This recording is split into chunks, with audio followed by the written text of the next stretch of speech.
Welcome to the Charity Matters podcast. Mr. Rogers' mother said, always look for the helpers. I'm Heidi Johnson, nonprofit founder, lifelong helper, and your host. I've been interviewing the helpers for a decade with my blog, and I'm so excited to finally be sharing these inspiring conversations with our new podcast. Join me as we learn the challenges and stories of innovators, entrepreneurs, and modern-day heroes who set out to solve the problems of humanity. Today, our guest is my friend Cathy Gott, the founder of Danny's Farm, and I'm excited to share her amazing journey and our really fantastic conversation. Hi, Cathy. Good morning. How are you? I'm great. How are you? Long time no talk, my friend. So you're in Philadelphia? Oh, yeah, because Jim's the pitching coach for the Phillies, so... Yeah, I don't know how I missed that move. I feel like I left off and you were in Anaheim maybe, but I don't know. He was with the Angels for a long time, yes. And then this is our third season with the Phillies, and it's the third of his 3-year contract. So we have no idea what the next year will bring, but this is where we are right now. Wow, you are a rock star. You are a rock star. Well, I can't believe in all these years of knowing you that we've never talked about I think we're like far away fans of one another, but we never chat about this. Gotten to know each other, just all of it, like our kids and our life and our... Like it's just, we've been in full speed mode, and now it's like, anyway, so thank you for reaching out. Like that just was the sweetest thing ever. So tell me about what Danny's Farm does, and that we're going to talk about Danny's Farm and how that started. And tell me about Danny's Farm, and we're also going to get into some of the other incredible things you do. But tell me about Danny's Farm and what it does, first and foremost, and what its mission is, and what you're trying to do through with the work at Danny's Farm. Okay, well, thank you for asking. Danny's Farm is a labor of love, no doubt about that. It is a petting farm that we employ adults with developmental differences and provide a lot of volunteer opportunities and vocational training. And then we go out into some of the most underserved communities and special needs communities in Los Angeles, either through our mobile petting farm and visit groups of kids who sometimes never even seen a farm animal. I mean, it's remarkable, and have a really interactive, lovely experience. And then we also have hours at the farm where we host field trips and tours and individual visits depending on the needs of the individual. So it's an inclusive, nurturing, loving place, and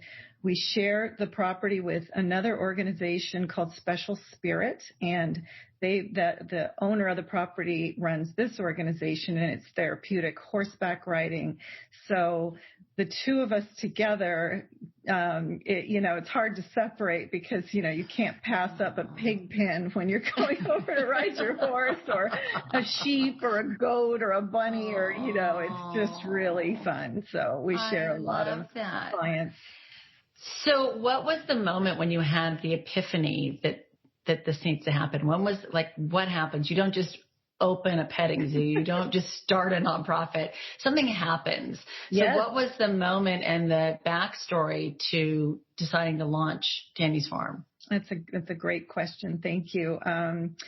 Well, when Danny was little, as with many people with autism, there's a number of sensory issues, and in particular, sound sensitivity, and lots of different ways to take in the environment tactily, from touch to, just how we move in our body and space. There's a lot of difficulty navigating things like amusement parks or baseball games or things that, a family would typically enjoy.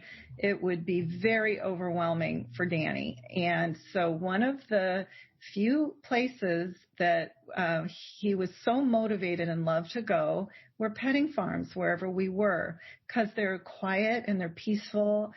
And it felt good for him. He got a lot of tactile input by petting and holding and squeezing and hugging and just, loving all those animals.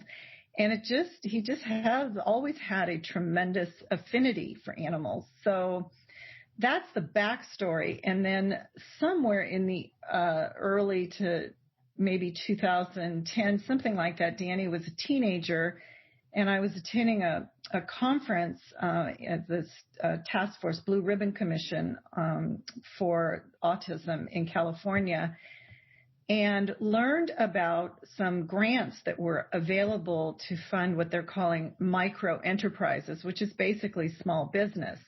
Right. And that's when the light bulb went off, because a lot of parents, as their kids are about to exit high school, are thinking, what's next and what is my child going to do and have meaningful employment in life. And it all clicked together.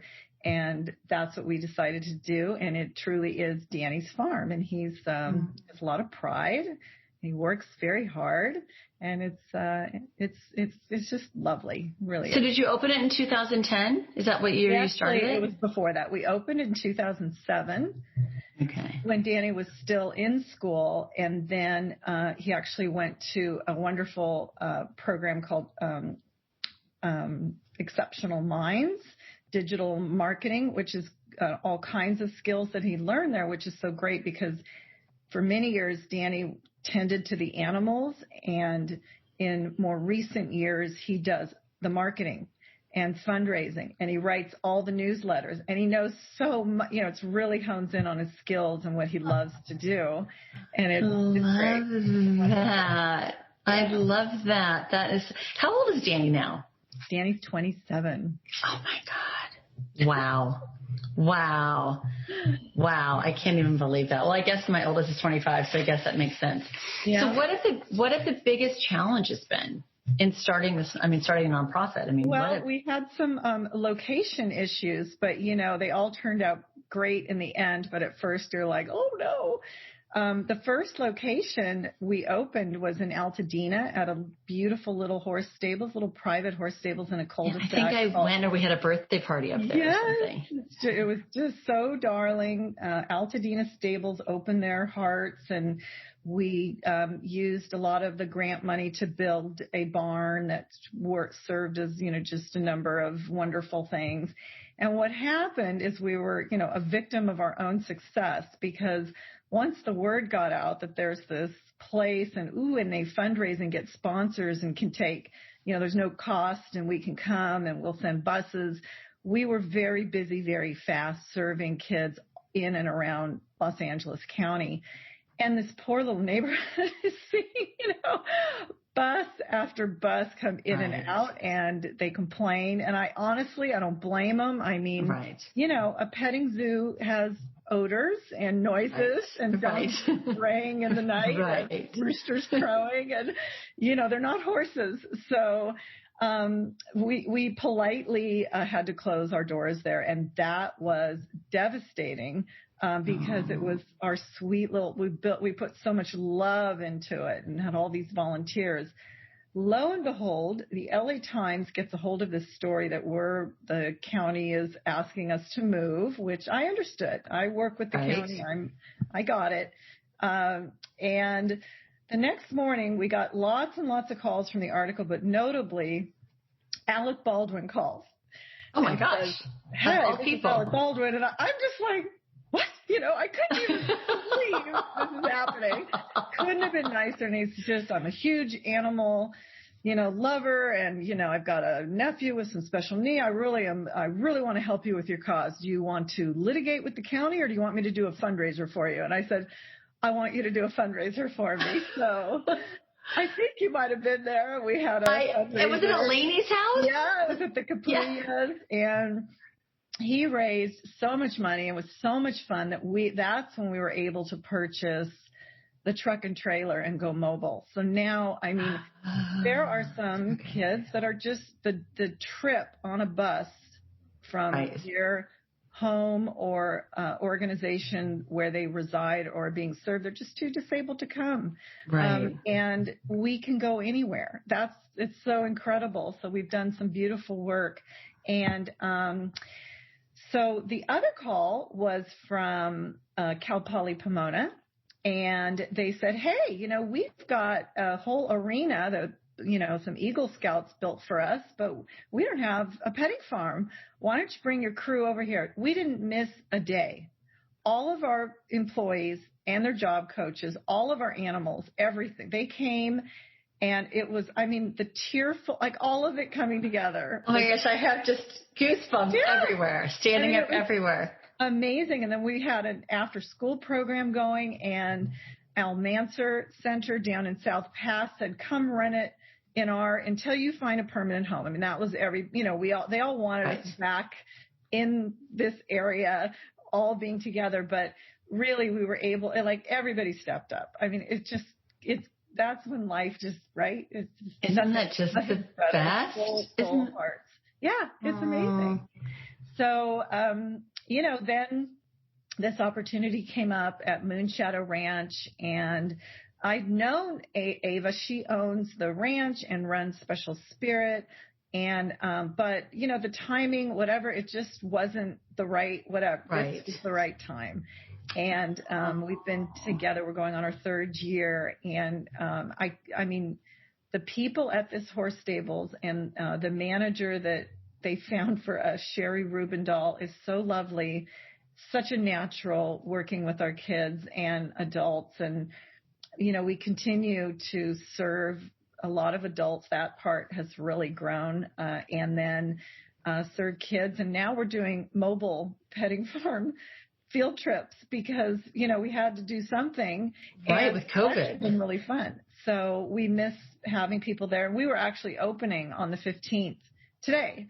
And we put it off because of the smoke and the fires, of course. Right. So it's just not safe to be outside in there and for the animals. So you're so lucky you're not here right now. It's unbelievably bad. It's just, I can't believe what's going on there. It's devastating. It is devastating. It's when you can't see the San Gabriel Mountains, which I know you know that view. And I live above the Rose Bowl. I live right near the Rose Bowl. When I can't see the Rose Bowl, I can't see down to the Rose Bowl, and I can't see the mountains, and I am less than a mile from touching them. It's bad. It's really bad. Yeah. So I kind of say sometimes the nonprofit work, some days the bucket's a little heavy, and there's really no one to hand the bucket to. It's the founder's bucket. It's our bucket. And yes, you have people, but at the end of the day, you think, oh my God, are there any more hours in the day? How am I going to do this? How am I going to get this done? And I think because it's not like we're selling, widgets or ice cream cones, we're helping human beings, and they're somehow riding on our back and our minds, and we can't let them down. What fuels you in those moments when the bucket's really heavy to just take the other step with the bucket? That's an interesting question. I think that I'm so fortunate in that the various arenas of my life, caregivers and support around our son with autism, and then the board, the volunteers, the staff at Danny's farm, that I really don't feel alone, and I don't feel that burden so much. I really, really don't, because I learned very early when our son was diagnosed, when that happens to you and this is my experience. I felt really alone. My son was not able to attend Mommy and Me and sit in a circle and go to the same schools where my friends were sending their kids. And when the enormity of that sets in, it's so difficult to feel like you're part of a community anymore. So what I did was create a new community, and I still have, my friends from, before, and made plenty that are not a part of the sort of special needs network, but obviously it's a huge part of my life, and it's a huge part of my healing and my attitude and my, self-care and everything else that, thankfully I am very grateful for, I wouldn't change a thing. This is what life has brought me.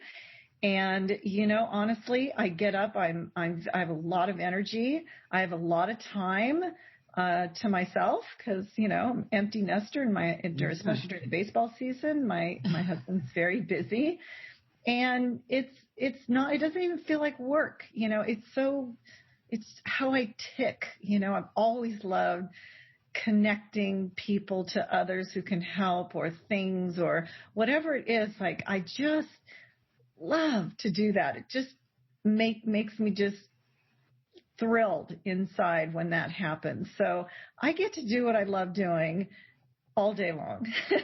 Oh, and I love that. And you are my people, because that's to me what makes the world go round, right?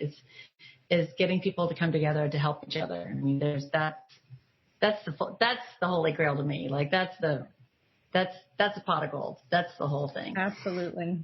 So no one ever thinks, and especially nonprofit founders, because all the nonprofit founders I talk to, of course, everyone wants to talk about the work. They don't want to talk about themselves, and they don't want to say like, oh, I made a difference. Oh, I did this. Never. I have never, ever once had or heard those words from any nonprofit founder.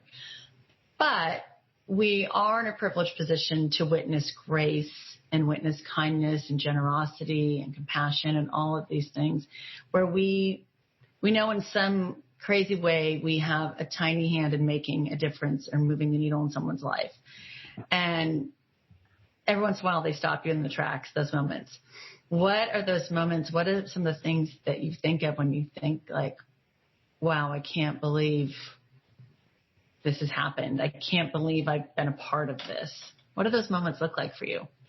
Well, I'll tell you, it wasn't too long ago, if I can do this without crying, because it was incredible. We were invited to speak at Rotary in San Marino. So San Marino's where, my husband grew up, and we raised our kids there, and we don't live there anymore, but, lots of ties there and tons of love and support for our family, and Danny in particular, just, with what he brought to the community being different. And we were up there, and one of the Rotarians' mothers, Cathy, was Danny's aide in kindergarten and in Mrs. Arms' class at Carver. And this was a time when we moved to San Marino because the school district in which we resided didn't have the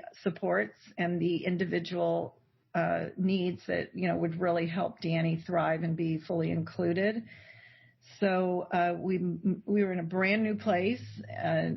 Jim knew a lot of people there, but really I didn't. And here I have a child that's different, and I just can't tell you how loving and warm that just in nurturing that the kindergarten class was from what he had been attending, which was overwhelming, and having this one-on-one aid that just wanted what was best for Danny. So she is in the audience, and I don't know she's there. And I look over, and Danny is speaking. I mean, just a moment, like Danny didn't talk. He didn't utter a word until he was 3, and he didn't put a sentence together until he was 5. And when he started talking, it's called echolale. I just copied what we said, and here he is speaking in this intelligent, heartfelt.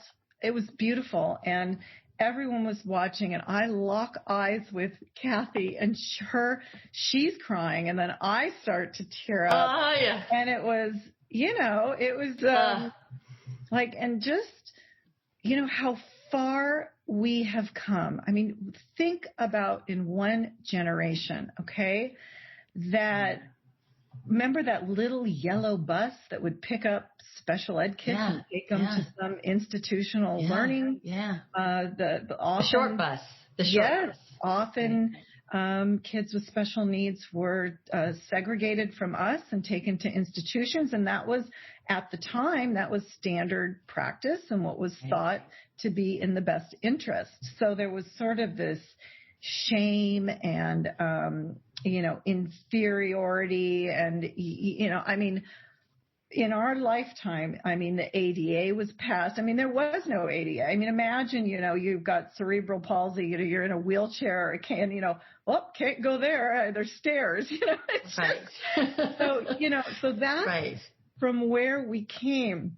And there's a very big shift happening. It probably started, it's been a number of years, but really now it's really shifting to person-centered programming and planning, and even the federal legislation prohibits any segregated congregate housing. All these developmental centers have closed in California and across the country. Like, the programming has to be inclusive and accessible, and, no more segregation for the developmentally disabled. So the, Department of Disabilities disseminates a lot of money to provide wonderful support services. For example, job coaches out in, Danny has a job coach that he's quite capable, but, he's got the attention span of a fly. So he'll see a dog and then, that's the end of whatever he was doing.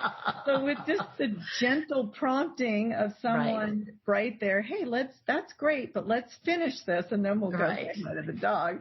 And then he's unbelievably productive. So, that's just an example. There's so many ways to support a person. And by the way, it's just a booming industry. The need is, only getting bigger. More and more people are diagnosed in particular with autism, but other developmental disabilities, some are on the rise as well. And so with this kind of person-centered thinking, I think a lot of adults with disabilities of varying what we deem as, severity, because maybe they don't communicate the way that we do. So we think that they don't understand. Right. We've learned a lot, and thank goodness that the leaders and advocates, and I'll just speak for California because that's what I know best, are seeing to it that they, as adults, are in charge of their own life and decide what they want to do, not have someone tell them what they can do, and in particular what they can't do. And so it's this incredible movement, and it just changes the whole paradigm of how we perceive people with developmental disabilities and how we accept and embrace and see the value in every human being. Because, sort of what I was intimating earlier, I know what Danny brings to a community and to those around him. I can only speak for myself, but I see it all the time with lots of families. It's to have someone at work who has and include that person at your place of employment, and whether they need a job coach or modifications, whatever it is, I guarantee the morale. There's studies. I don't have to guarantee anything. You can read about it.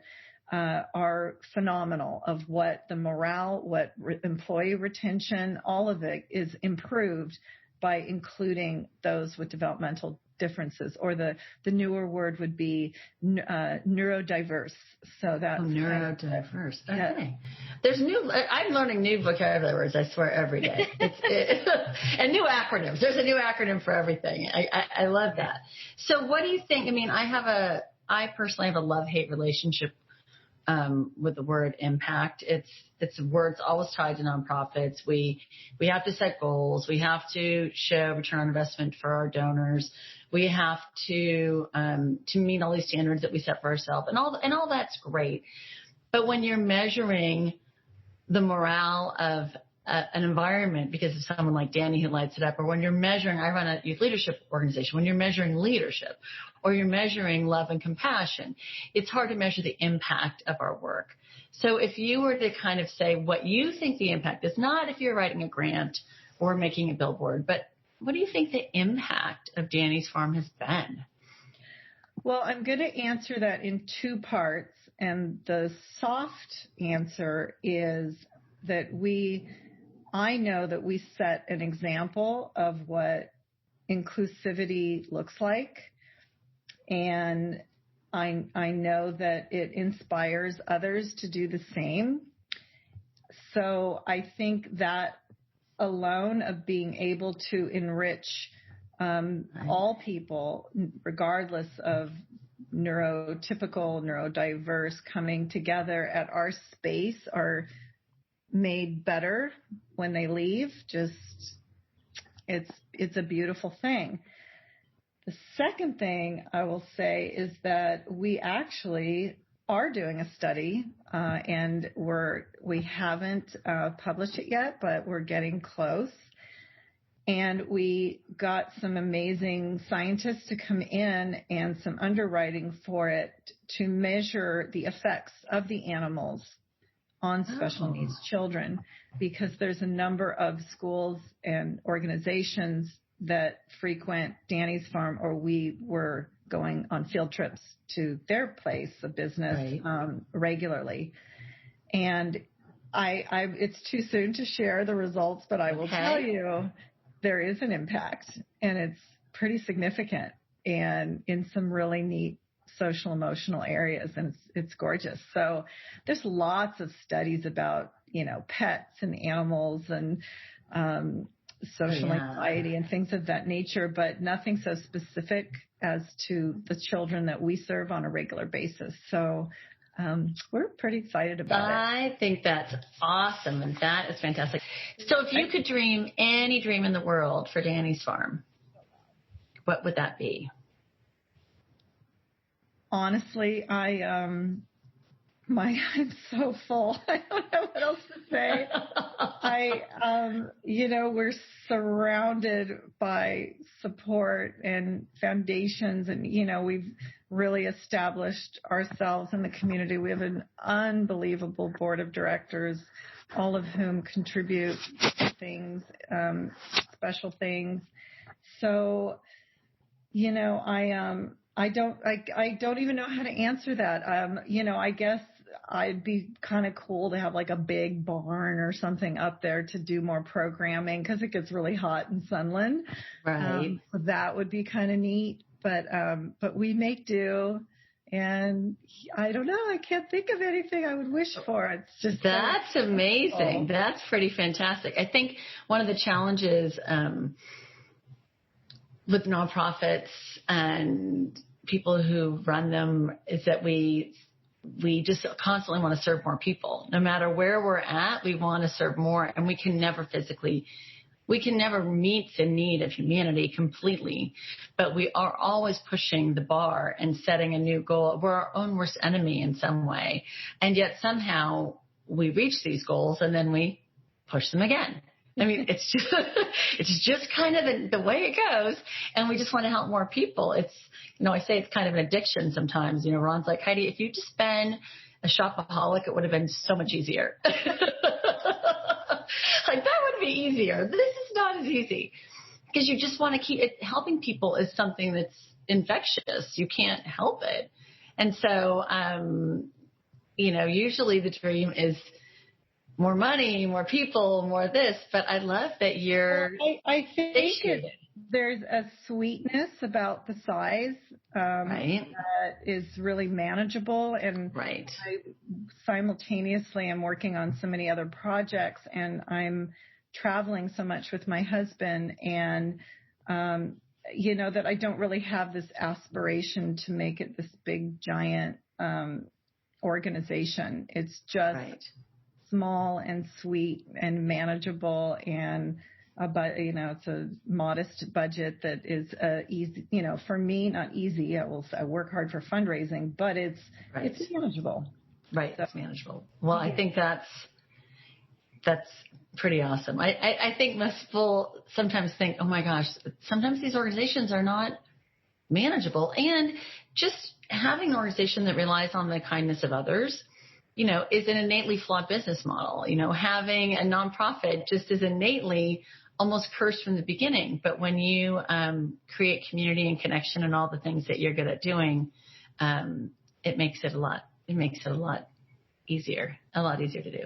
So what do you think that what life lessons do you think that you've learned since you started this, since you guys started Danny's Farm? Well, a lot of lessons about, man makes plans. God laughs, right?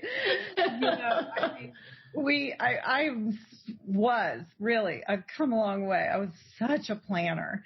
I mean, here I am. This is what Danny's going to do when he gets out of school. This is where he's going to work. And then we bought a home for him, like 4 houses away from the stables, and isn't this great? And he's going to walk to work, and this is going to be his caregiver. And oh my goodness, talk about, and so like the grieving that I did when we had to close that darling little nestled in, full of flowers, little sweet barn on that gorgeous property, walking distance. But you know what?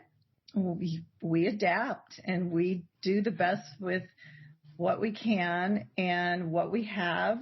And at the end of the day, that's all we can do is do our best. Right. So I think that really helped me grow a lot in, managing expectations, handling disappointments, those, because in this business, so to speak, of dealing with human beings, there's a lot of variables and a lot of things are not going to work out the way that you thought they were. And being able to be flexible and just to pivot when you need to and put it on hold, or, it's also just really humbling. I mean, the more projects in which I'm passionate and involved, like work on the County Commission on Disabilities, the more I learn and the more I don't know. It's extremely humbling.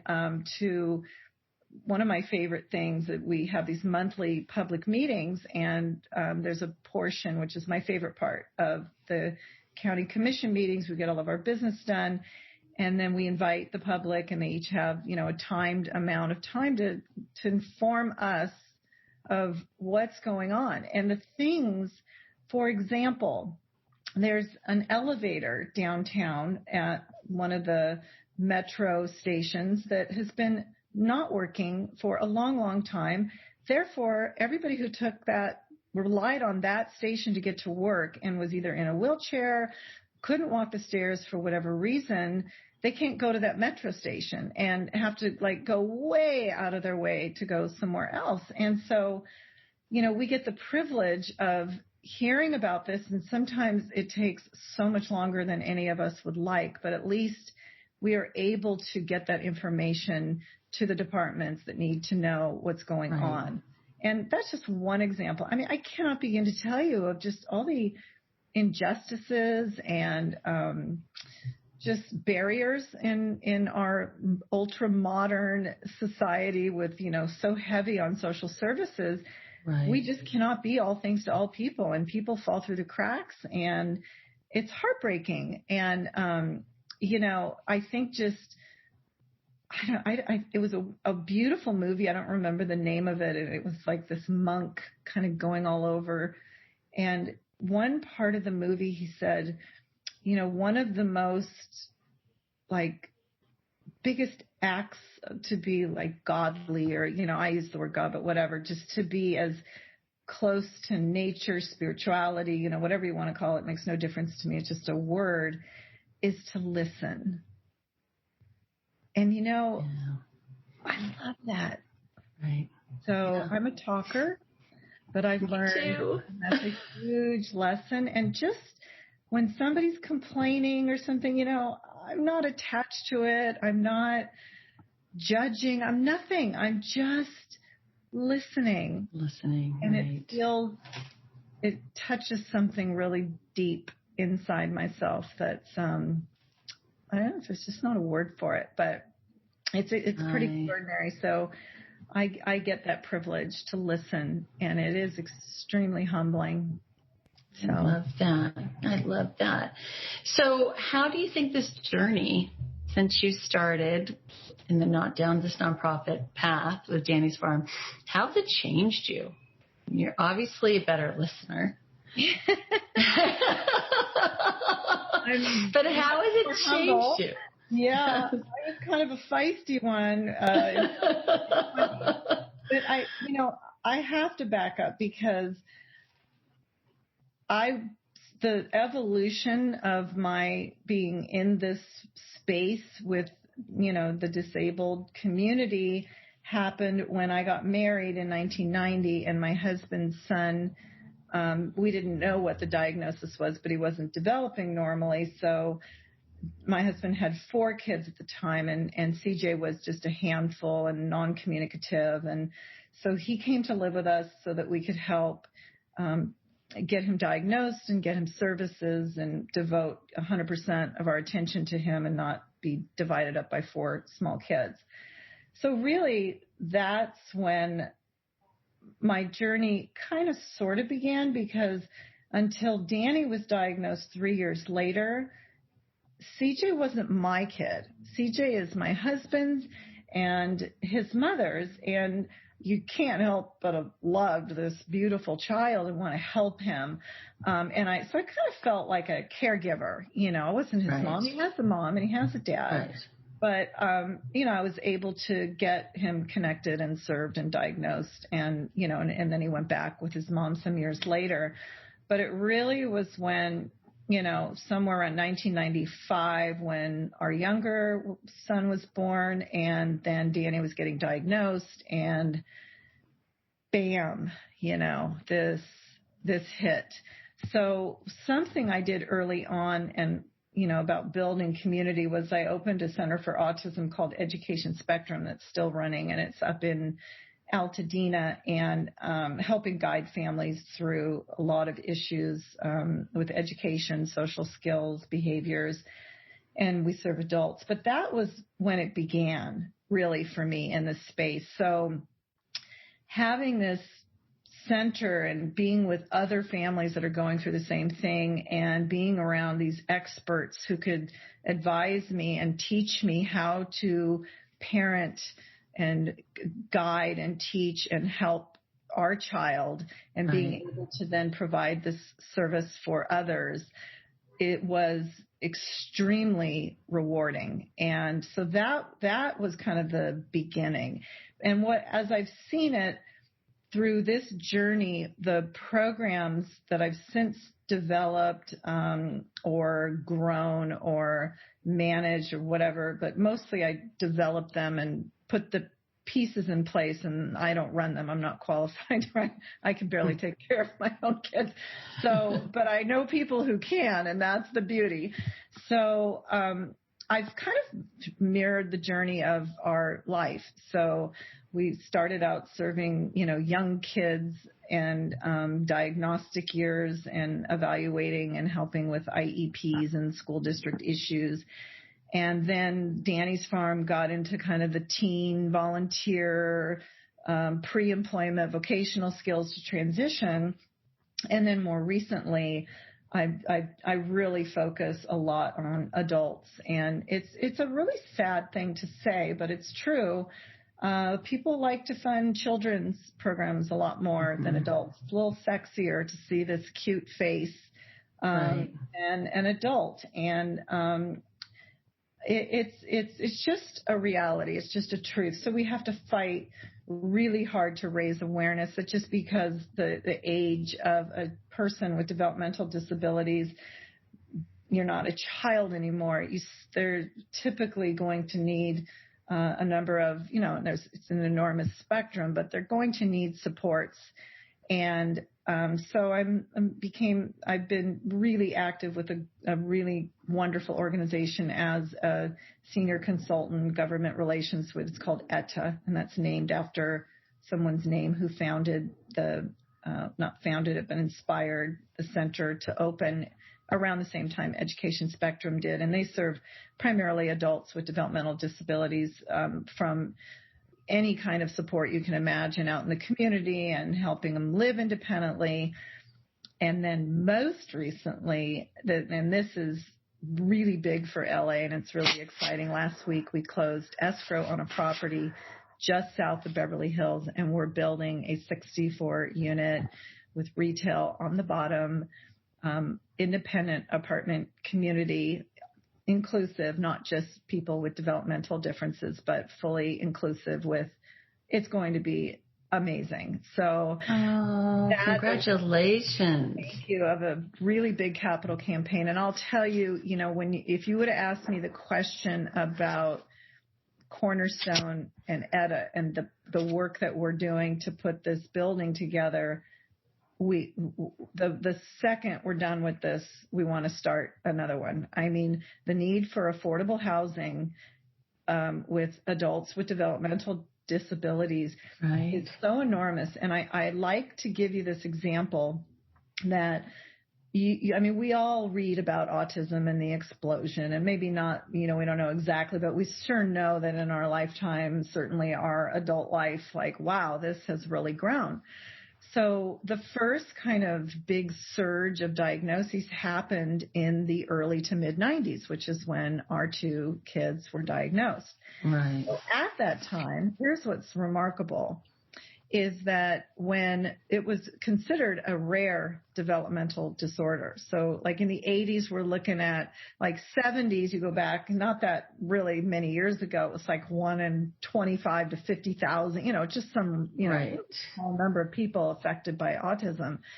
Then you get into the 80s and you're looking at the like 10, 25,000 kind of in that range. You get into the 90s and then it's 1 in every 5,000, and then it goes to 1 in 2,500. And then since then, you go like, I'm making this, like like ascent that today it's 1 in 54 children. So you do the math.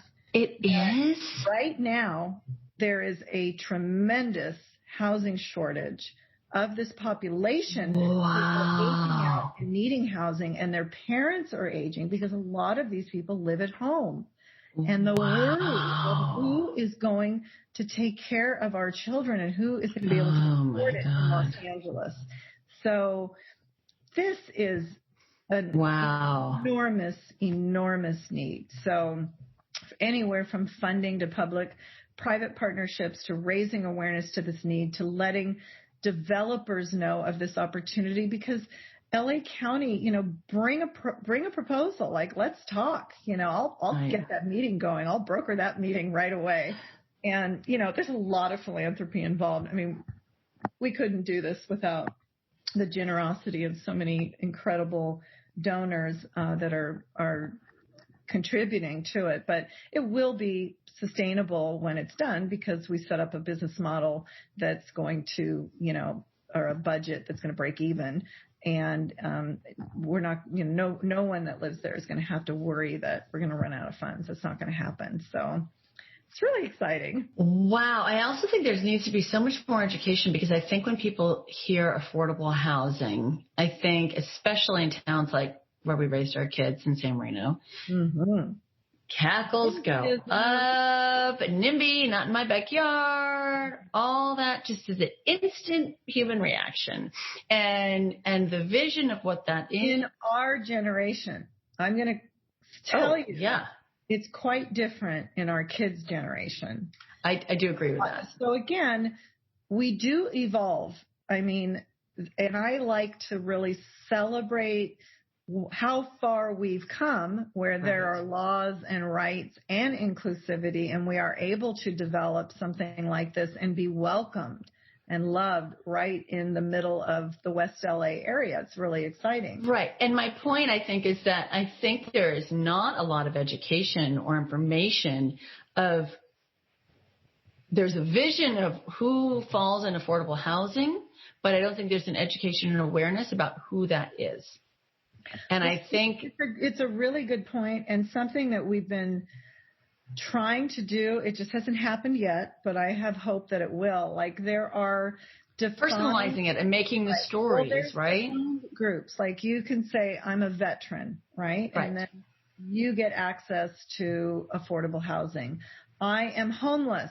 I mean, that's their number one priority right now. Number one, right. Off the streets. Well, While there are some people with certainly developmental disabilities that are on the streets, that's not the makeup of our population. It's more kids or adults. Like, I still call them kids because there are kids, but they're adults, Right. and they're in their 40s or 50s, and their parents are aging and need support and need something sustainable and safe.